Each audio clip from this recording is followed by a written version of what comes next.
사람들이 좀처럼 인정하려 하지 않는 역설이 있습니다. 고통에서 벗어나려 발버둥 칠수록 고통은 더욱 끈질기게 우리를 따라붙는다는 것입니다. 우리는 사찰을 찾아 염불하고 좌선하며 평안과 업장 소멸을 간절히 기원합니다. 각자 고통으로부터의 해방을 염원하는 마음을 품고 있습니다. 하지만 신기하게도 간절히 바랄수록 고통은 더 가까이 다가오는 듯하고 평온을 원할수록 불안해지며 극복하려 할수록 삶의 짐이 더 무겁게 느껴집니다. 어쩌면 우리는 부처님께서 첫 설법에서 말씀하신 것을 진정으로 이해하지 못했거나 고통에 대해 잘못된 시각을 가지고 있는지도 모릅니다. 고통은 비관적인 태도나 암울한 운명에 대한 체념이 아닙니다. 그것은 꾸밈 없고 타협하지 않는 차가운 진실입니다. 충분한 용기를 가진 자만이 감히 직면할 수 있는 진실 말입니다.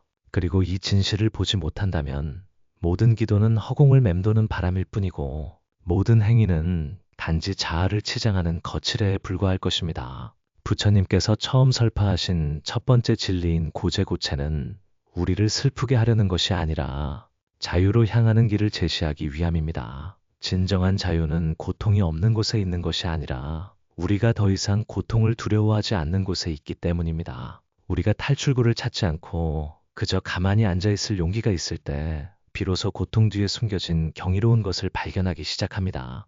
그렇다면 고통이란 무엇일까요? 부처님께서는 왜 그것을 모든 후대 가르침의 근본으로 삼으셨을까요? 모든 것이 시작된 그 지점에서부터 고통이 무엇인지 올바르게 이해하는 것부터 시작해 봅시다.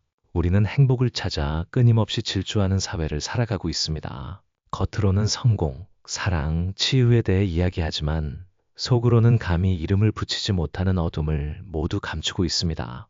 그러나 부처님께서는 그렇게 하지 않으셨습니다. 그분은 약속으로 시작하지 않으셨고 중생들에게 꿈꿀 천국을 주지 않으셨으며 추구할 이상을 제시하지도 않으셨습니다. 그분은 삶은 고통이다라는 진실로 시작하셨습니다. 그것은 돌처럼 차갑고 위로가 되지 않으며 삼키기 쉽지 않고 누구의 비위도 맞추지 않는 직설적인 말이었습니다. 그래서 사람들은 불교를 비관적이라고 부르기도 합니다. 그들은 고통을 피하려는 행위야말로 비관의 근원임을 알지 못합니다. 더욱 회피하고 환상에 집착할수록 현실이 깨어질 때 더 크게 무너져 내리기 때문입니다. 부처님께서는 우리를 위로하지 않으셨습니다. 그분은 우리를 깨우고 몽유병자처럼 사는 것을 멈추도록 상처를 똑바로 가리키셨습니다. 고제고체에서 말하는 고통은 단순히 아픔만을 의미하지 않습니다. 그것은 조건지어진 삶의 근본적인 상태, 즉 완벽해 보이는 모든 것에 불만족스러움입니다. 오늘 가득 찬 물 한 잔은 내일이면 마를 것입니다. 오늘 지었던 온전한 미소는 몇 주 후에는 슬픈 기억으로만 남을 수도 있습니다. 젊음으로 빛나는 몸도 매 시간 조용히 늙어갑니다. 고통은 울음소리처럼 요란하지 않고 사랑하는 것을 잃을 때마다 숨이 턱 막히는 것처럼 고요합니다. 고통은 거대한 사건이 발생할 때뿐만 아니라 아직 충분치 않다고 느낄 때마다 생기는 미세한 균열과도 같습니다. 새로 산 휴대전화는 며칠 후 더 이상 마음을 설레게 하지 않습니다. 영원할 것 같던 관계도 몇 번의 긴 침묵을 거쳐 끝이 납니다.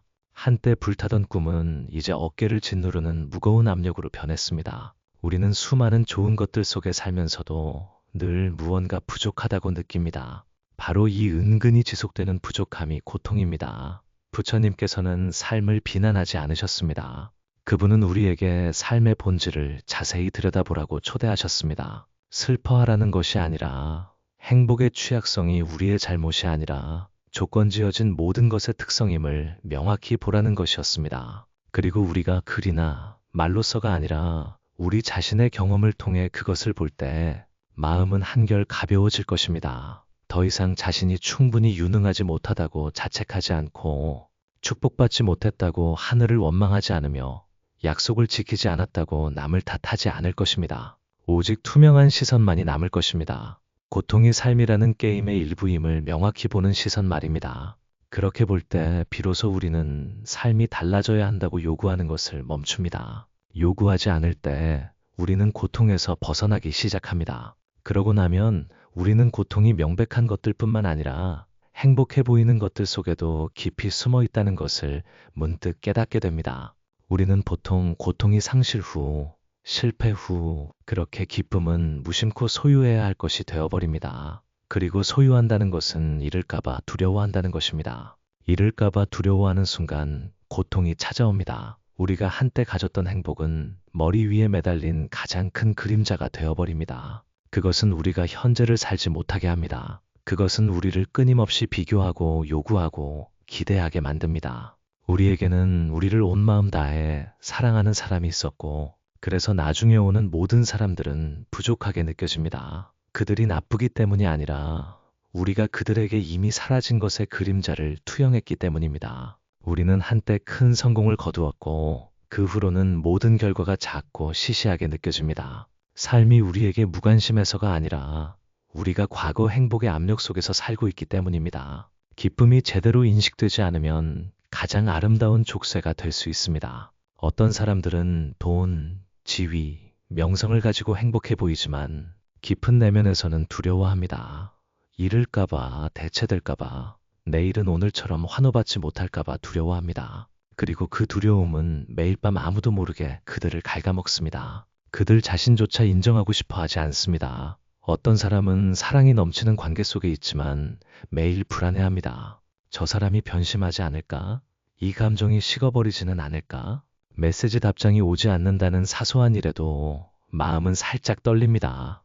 우리는 그것을 사랑이라고 부르지만 사실 그것은 매우 교묘한 속박이며 함께 두려워하고 서로를 불안 속에 붙잡아 두려는 암묵적인 합의입니다.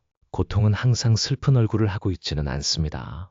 때로는 파티에서 칭찬 속에서 사람들의 부러운 시선 속에서 미소의 가면을 쓰고 우리 곁을 걷기도 합니다. 그것은 우리를 불안하게 만들지 않습니다. 그저 이것은 오래가지 않을 거야 라고 부드럽게 속삭일 뿐입니다. 그리고 우리는 살아가면서도 살아있는 것 같지 않습니다. 지킬 수 없는 것을 지키느라 너무 바쁘기 때문입니다. 내일이 오늘과 다를까봐 너무 두렵기 때문입니다. 행복은 영원히 지속되어야 한다고 너무 강하게 믿기 때문입니다. 모든 조건적인 행복의 본질은 나타났다가 사라지는 것인데 말입니다.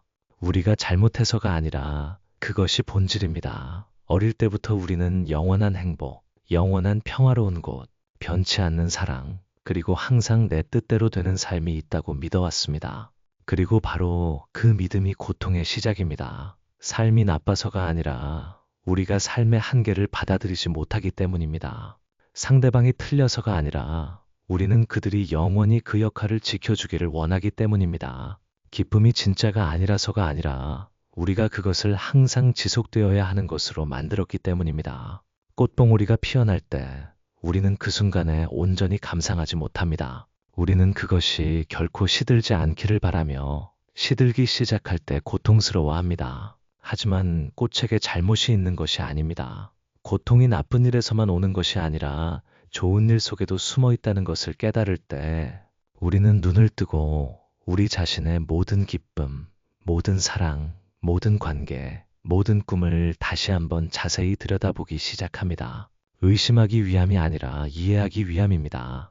모든 아름다운 것이 연약하고 모든 완전해 보이는 것이 일시적이라는 것을 이해하지만 그렇다고 해서 그 가치가 덜해지는 것은 아닙니다. 단지 우리는 더 이상 그것이 영원하기를 요구하지 않을 뿐입니다. 그리고 바로 그 놓아줌 속에서 우리는 고통이 환경에서 오는 것이 아니라 붙잡을 수 없는 것을 영원히 붙잡고 싶어하는 마음에서 온다는 것을 보기 시작합니다. 어떤 사람들은 불교를 철학을 배우듯이 개념 하나하나를 읽고 정의를 기억하고 언어의 층위를 분석하며 배웁니다. 그들은 고재고체를 삶의 본질에 대한 이론처럼 배웁니다. 그러나 아무리 심오한 이론이라 할지라도 그것을 진정으로 경험하지 않는다면 사람의 마음에서 단 한 방울의 고통도 덜어낼 수 없습니다. 고재는 공책에 적어둘 교리가 아닙니다. 그것은 직접 눈으로 보고 마음으로 느끼고 침묵 속에서 여전히 피를 흘리는 균열의 뿌리까지 만져봐야 하는 진실입니다. 부처님께서는 우리가 고개를 끄덕이고 지나치도록 고통에 대해 말씀하신 것이 아닙니다. 그분은 의사가 환자에게 열이 나는군요. 똑똑히 보세요. 더 이상 숨기려 하지 마세요라고 말하듯이 고통에 대해 말씀하셨습니다. 환자가 자신이 아프다는 것을 깨달아야 비로소 치유될 희망이 생기기 때문입니다.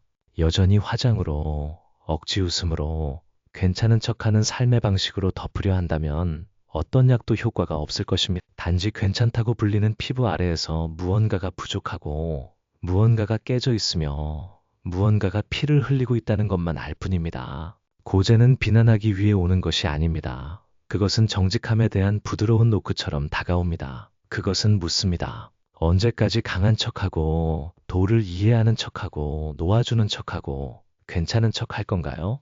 그러나 삶은 아름다운 말로 움직이는 것이 아니라 진실로 움직입니다. 고제는 우리에게 솔직하게 살도록 우선 우리 자신의 고통에 대해 솔직해지도록 초대합니다. 영적인 포장을 입힐 필요도 없고 교훈이나 업보라고 이름 붙일 필요도 없습니다. 그저 저는 고통스럽습니다 라고 말할 용기만 있으면 됩니다. 그것뿐입니다. 비난하지 않고 회피하지 않고 이해하려 애쓰지 않고 그저 순수하고 적나라하게 인정하는 것입니다. 그리고 그 인정의 순간 우리는 연극을 멈추고 남의 선생 노릇을 멈추며 강한 역할을 그만둡니다. 우리는 아픔을 알고 지칠 줄 알며 두려워할 줄 알고 또한 놓아줄 줄 아는 한 인간으로 돌아갑니다. 고제는 도리를 가르치기 위해 오는 것이 아닙니다. 그것은 마지막 가면을 벗겨내기 위해 옵니다. 우리가 자신을 감추는 데 사용했던 가면 말입니다. 우리는 깊이 있는 교리를 이해할 필요가 없습니다. 그저 잠시 조용히 앉아 마음속에 아직 감히 건드리지 못했던 쑤시는 곳은 없는지 돌아보면 됩니다.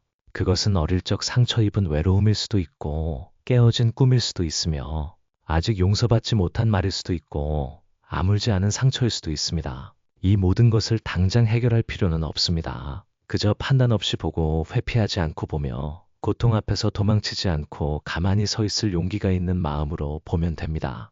그러고 나면 아주 조용히 고통이 더 이상 적이 아니라는 것을 깨닫습니다. 그것은 우리가 잊으려 애썼던 진실을 비추는 첫 번째 거울입니다. 진실이 드러날 때 새로운 문이 열리기 시작합니다.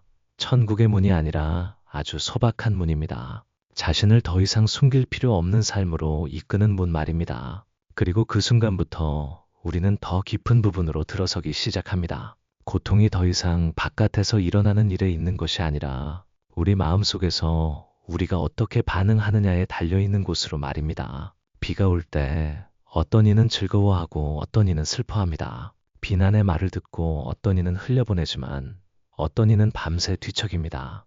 실패했을 때 어떤 이는 다시 일어서고 어떤 이는 좌절합니다. 무엇이 이런 차이를 만들까요? 비도 아니고 비난도 아니고 사건도 아닙니다. 그것은 우리가 보는 방식, 반응하는 방식, 그리고 매 순간에 의미를 부여하는 방식에 있습니다. 세상 자체가 고통스러운 것이 아니라 고통은 우리가 세상을 해석하는 방식입니다. 어떤 이는 가난하지만 마음이 가볍고 어떤 이는 부유하지만 번민으로 가득합니다. 어떤 이는 병고 속에서도 삶이 아름답다고 느끼고 어떤 이는 건강하지만 매일 우라에 잠겨 있습니다. 고통은 결국 환경이 아닙니다. 고통은 그 환경을 받아들일 수 없는 감정입니다. 그리고 우리가 받아들이지 않을 때 우리는 저항하기 시작합니다. 저항할 때 우리는 움츠러들고 그때부터 고통이 형성됩니다. 아주 간단한 예를 들어봅시다. 길을 가다가 갑자기 끼어드는 차를 만납니다. 보통 사람들은 화를 내고 욕을 할 수 있지만 어떤 사람들은 그저 웃고 계속 운전합니다. 같은 상황에서 한 사람은 고통스러워하고 다른 사람은 그렇지 않습니다. 차이는 우리 내면에 사건과 우리의 반응 사이의 틈에 있습니다. 그 틈이야말로 고통이 생겨나거나 생겨나지 않는 곳입니다. 부처님께서는 감각과 반응 사이에 항상 틈이 있다고 가르치셨습니다. 그 순간은 매우 짧지만 우리가 선택하기에 충분합니다. 본능적으로 반응할 것인지 아니면 그 감정에 휩쓸리지 않고 명확히 돌아볼 것인지 말입니다. 그 틈을 보지 못할 때 우리는 감정의 희생자가 됩니다. 그러나 그것을 볼 수 있을 때 우리는 관찰자가 되고 그때부터 자유가 싹트기 시작합니다. 누군가 당신에게 상처 주는 말을 했다고 가정해 봅시다. 그 말은 단지 소리일 뿐입니다. 하지만 당신을 아프게 하는 것은 그 소리에 당신이 부여하는 의미입니다. 그는 나를 존중하지 않아. 그녀는 나를 깔보고 있어. 그 사람은 나를 싫어해. 이 모든 것은 추측이며 틀린 것은 아니지만 절대적인 진실도 아닙니다.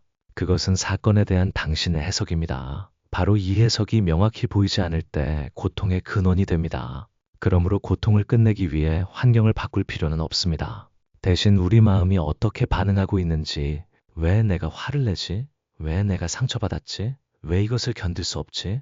라고 스스로에게 물어본 적이 없기 때문입니다. 그리고 그 질문이 분석하기 위함이 아니라 귀 기울여 듣기 위해 진실하게 던져질 때 그 답은 이성 속에 있지 않을 것입니다. 그것은 마치 한때 버림받았던 아이가 영혼의 한 구석에 조용히 서 있는 것처럼 침묵 속에서 나타날 것입니다. 고통. 사실 많은 경우 현재에서 오는 것이 아니라 아직 치유되지 않은 오래된 기억에서 비롯됩니다. 오늘날의 차가운 시선은 옛 부모님의 시선을 상기시킵니다. 오늘의 거절은 버림받았던 오래된 상처를 깨웁니다.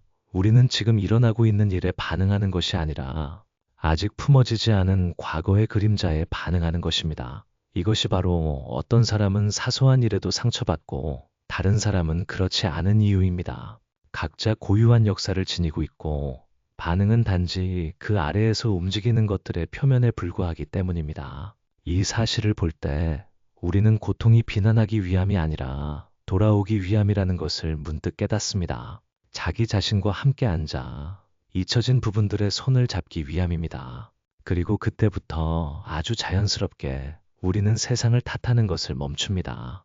다른 사람들이 나를 이해해 주기를 바라는 것을 멈추고 삶이 내 뜻대로 움직이도록 강요하는 것을 멈추며 불쾌한 감정들로부터 도망치는 것을 멈춥니다. 그 순간 우리는 고통이 환경이나 타인, 운명에 있는 것이 아니라 아직 밝혀지지 않은 반응 속에 있다는 것을 이해했기 때문입니다. 그리고 단 한 번이라도 우리가 진정으로 멈춰서서 앉아 천천히 숨쉬며 진심으로 내 안에 보여줘야 할 무언가가 있는가? 라고 묻는다면 바로 그 순간 고통은 녹아내리기 시작할 것입니다. 해결되어서가 아니라 똑바로 보였기 때문입니다. 그리고 바로 그 직시 속에서 우리는 어떤 고통은 없애려 할 필요가 없다는 것을 깨닫습니다. 그저 더 이상 그것을 두려워하지 않으면 됩니다. 인간은 지적인 존재이고 너무나 지적이기에 고통을 피하기 위한 수많은 방법을 발명해냈습니다. 어떤 사람들은 이성으로 회피합니다. 긍정적으로 생각해. 잊어버려. 모든 것이 잘 될 거야 라고 말하면서요. 그들은 여전히 피를 흘리는 상처 위에 아름다운 말들을 붙입니다. 어떤 사람들은 의식을 통해 회피합니다. 사찰에 가고 염불하고 절하고 좌선하고 채식을 하지만 그 내면에는 한 번도 인정받지 못한 구원의 외침이 있습니다. 그러한 의뢰들이 잘못된 것은 아니지만 만약 숨기기 위한 병풍으로 사용된다면 고통은 사라지지 않고 더 깊이, 더 조용히, 그리고 더 위험하게 가라앉을 것입니다. 어떤 사람들은 바쁘게 지내며 회피합니다. 빽빽한 업무, 끊임없는 약속, 쇠사슬처럼 촘촘한 일정. 그들이 그토록 중요해서가 아니라 멈추는 것을 두려워하기 때문입니다. 멈추면 빈 공간이 밀려오고 한때 잊혔던 질문들이 쏟아져 들어오기 때문입니다. 또 어떤 사람들은 수행을 통해 회피합니다. 많은 법문을 배우고 많은 책을 읽고 몇 시간씩 좌선하며 엄격하게 계율을 지키지만 어떤 개념도 거치지 않고 자신을 직시할 용기를 한 번도 내본 적이 없습니다. 그들은 고통을 보기 위해서가 아니라 고통을 가리기 위해 수행하고 있습니다. 그리고 그것이 가장 위험한 일입니다. 고통이 더 이상 얼굴에 명확히 드러나지 않고 수행자의 옷 아래에 숨어 있을 때 말입니다. 그때의 고통은 울부짖는 것이 아니라 그림자처럼 내면으로 움츠러들어 모든 선택, 모든 태도, 모든 관계를 은밀하게 조종합니다. 어떤 사람은 자주 화를 내면서도 나는 솔직하다고 말합니다. 어떤 사람은 자주 마음을 닫으면서도 나는 놓아줄 줄 안다고 합니다. 어떤 사람은 통제하며 살아가면서도 나는 깨어있다고 말합니다. 이것은 고통이 합법화되었을 때입니다. 더 이상 고통으로 인식되지 않고 정체성의 일부가 되며 영적인 재단 한가운데 앉아있는 지식의 옷을 입은 아픔이 됩니다. 그리고 그렇기 때문에 그것은 결코 치유되지 않습니다. 우리가 여전히 고통을 피한다면 우리는 진정으로 자유의 여정에 발을 들여놓은 적이 없는 것입니다. 우리는 단지 덜 고통스럽지만 더 진실하지는 않은 또 다른 반복되는 패턴을 만들고 있을 뿐입니다. 그리고 그 반복은 너무나 미묘해서 많은 사람들이 평생 그 속에서 살면서도 알지 못합니다. 극복했다고 생각하지만 단지 큰 고통을 작은 고통으로, 명백한 고통을 숨겨진 고통으로 대체했을 뿐입니다. 마치 결코 깨끗이 닦이지 않고 하얀 붕대로만 감겨있는 상처와 같습니다. 붕대가 더 하얄수록 그저 앉아서 나는 고통스럽다. 나는 괜찮지 않다. 나는 강한 척 할 필요가 없다. 나는 아무것도 할 필요가 없다. 지금 내 안에 존재하는 것을 그저 바라볼 뿐이다라고 인정하는 것입니다. 때때로 자신에게 조용히 고개를 끄덕이는 것만으로도 진실로 이끄는 첫걸음이 됩니다. 참회할 필요도 없고 100번 더 염불할 필요도 없으며 10일 동안 침묵할 필요도 없습니다. 그저 더 이상 도망치지 않을 용기만 있으면 됩니다. 그리고 그때 눈물이 흐른다면 흐르도록 내버려 두세요. 닦지 마세요. 나약하다고 부르지 마세요. 억지로 웃으려 하지 마세요.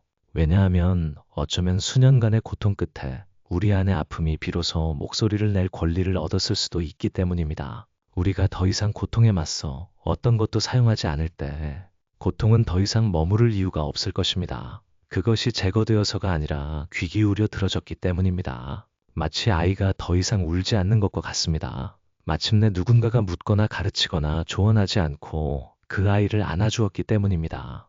그리고 그것이야말로 고통이 가장 필요로 하는 것입니다.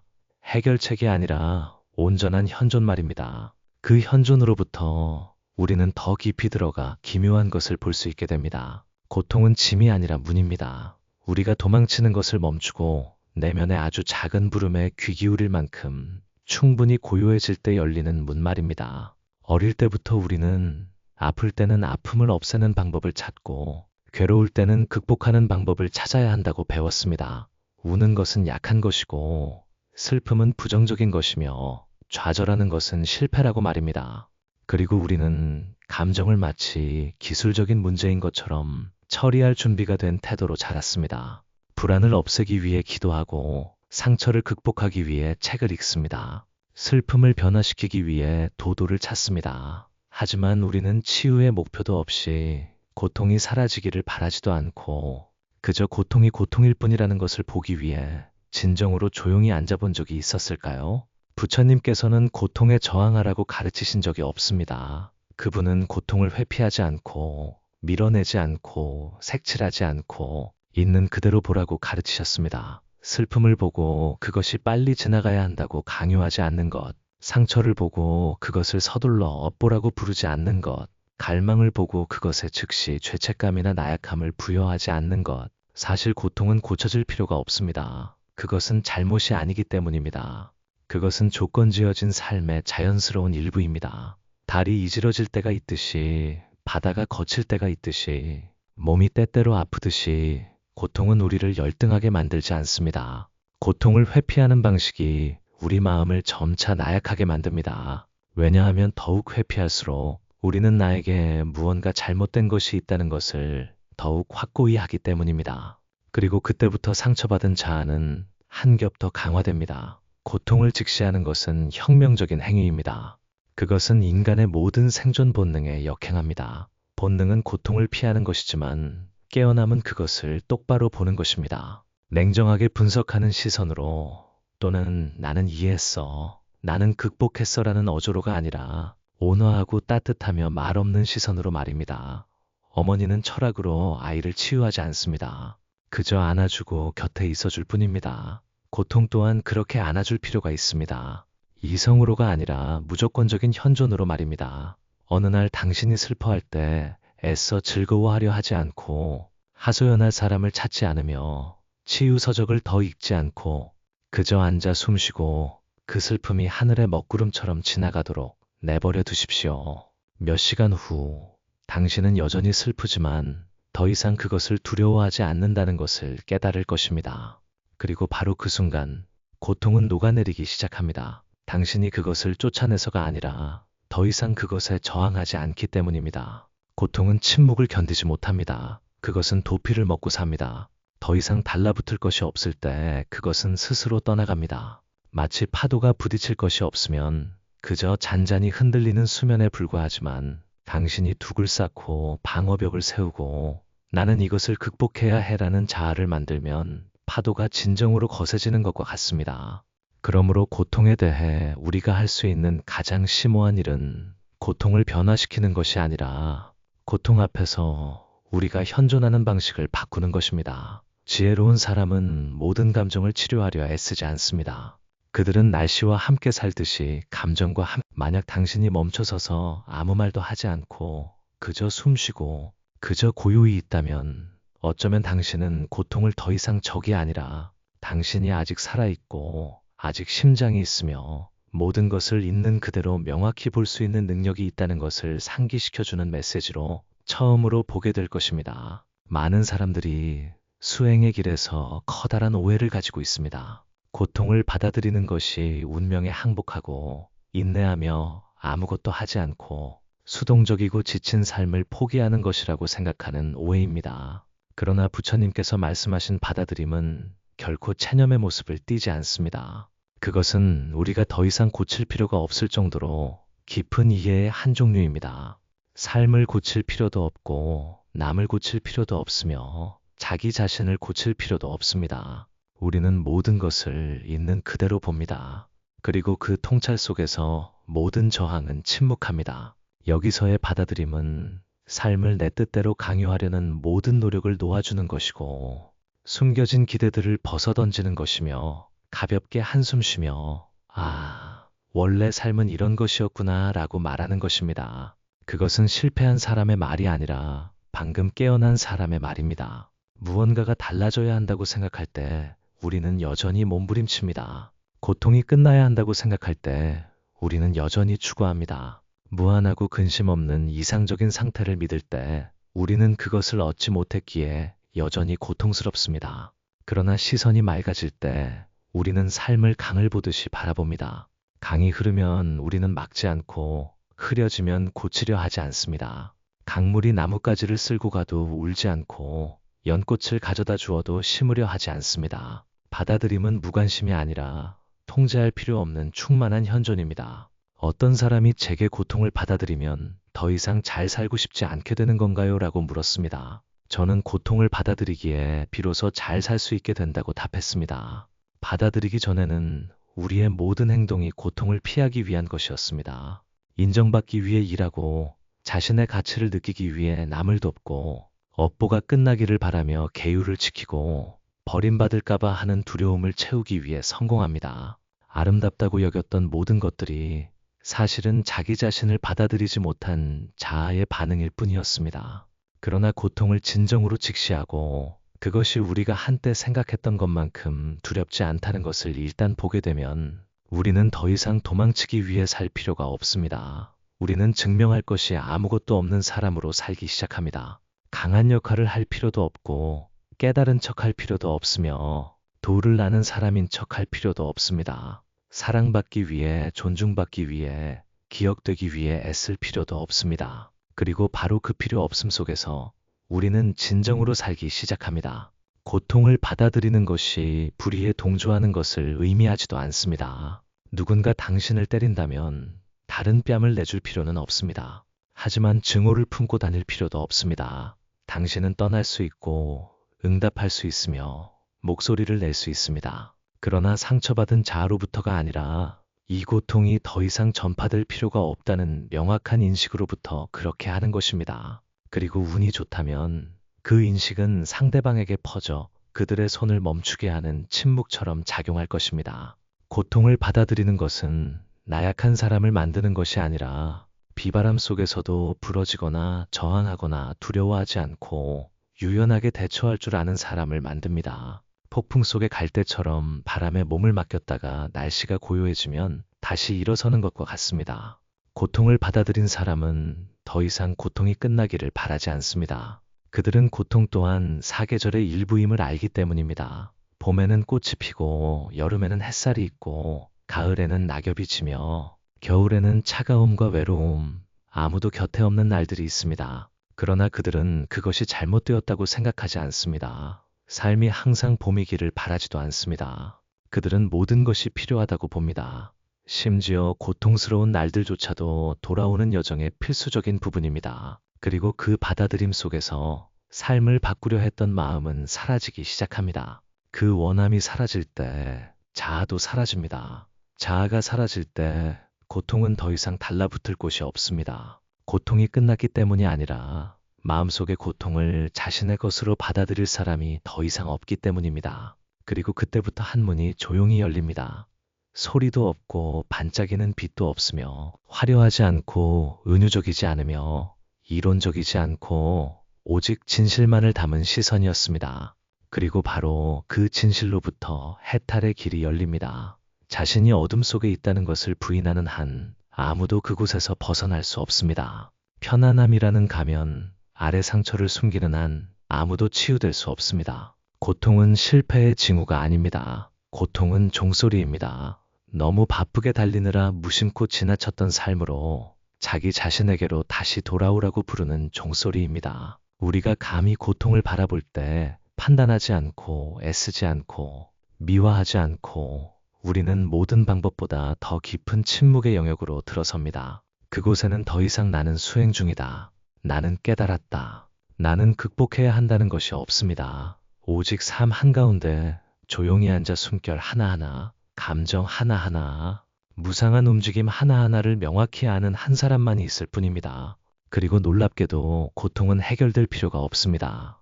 고통은 그저 똑바로 보여질 필요가 있습니다. 똑바로 보여질 때 그것은 더 이상 감옥이 아니라 문이 됩니다. 그 문은 길의 끝에 있는 것도 아니고 당신이 몇 년 더 수행하기를 기다리는 것도 아니며 열기 위해 어떤 증명서도 필요하지 않습니다. 그것은 바로 여기에 당신이 진정으로 멈춰서서 스스로에게 나는 더 이상 도망칠 필요가 없어 라고 말하는 그 순간에 있습니다. 바로 그 순간에 자유가 싹트기 시작합니다. 고통으로부터의 자유가 아니라 고통 속에서의 자유 말입니다. 그리고 언젠가 당신이 근심과 상실, 아물지 않은 상처 한가운데 앉아 있으면서도 숨쉬고 미소 지을 수 있으며 누구도 탓하지 않고 자신도 탓하지 않을 수 있다면 그때 아무도 당신을 수행자라고 부르지 않고 법명이나 호칭이 없더라도 당신은 이미 진정한 자유인의 길에 들어선 것입니다. 한 목소리가 당신에게 속삭입니다. 모든 해답은 이미 당신 안에 있습니다. 이 순간까지 함께 해주셔서 감사합니다. 비록 바깥에는 여전히 거센 바람이 불지라도 당신의 하루가 평온하기를 바랍니다. 만약 고통이 여전히 그곳에 있다면 미소 지으며 그것에게 말하세요. 이제 너를 보았어. 잠시 우리 함께 고요히 머물 수 있겠구나. 날마다 커져가는 깨어남 속에서 다시 만나기를 바랍니다.